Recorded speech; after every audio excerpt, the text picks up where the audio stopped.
नमस्ते किसान भाई, आज हम बात करेंगे कि कौन से कीटनाशक और फफूंदनाशक को आपस में नहीं मिलाना चाहिए। अगर इन्हें आपस में मिला दिए तो दवाई का असर और आपका फसल दोनों को नुकसान हो सकता है। इसलिए आज मैं बताऊंगा कि कौन से कीटनाशक और फफूंदनाशक को आपस में नहीं मिलाना चाहिए। पहला है इमिडाक्लोप्रामाइड और प्रोफेनोफॉस। ये दोनों अलग अलग ग्रुप की दवाएं हैं।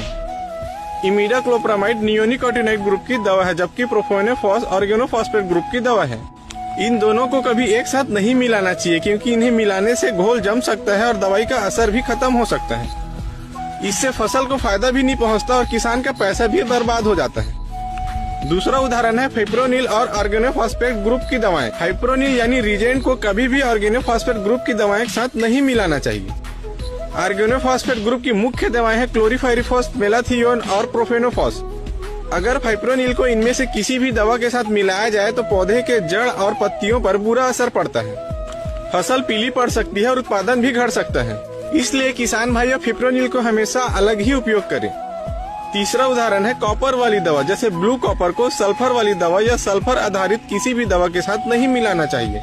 इन दोनों को मिलाने से तेज रिएक्शन होता है, जिससे पत्तियां जल जाती है और काले धब्बे भी बन जाते हैं। फसल का विकास रुक सकता है और पैदावार भी घट सकती है। चौथा उदाहरण है अल्कलाइन दवाएं और माइक्रोन्यूट्रिएंट्स। कई किसान भाई जिंक, बोरान या अन्य पोषक तत्वों के साथ दवाओं को मिलाकर छिड़काव करते हैं, लेकिन इनको क्षारीय मतलब अल्कलाइन दवाओं के साथ मिलाकर छिड़काव करेंगे तो इनका असर खत्म हो जाता है। इससे पौधों को पोषण नहीं मिलता और किसान को भी नुकसान होता है।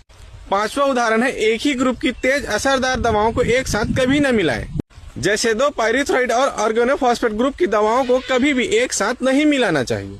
ऐसा करने से घोल जहरीला भी हो सकता है, पत्तियां झुलस भी सकती है और लाभदायक कीट मधुमक्खी और परागण करने वाले कीट भी मर सकते हैं। जय किसान।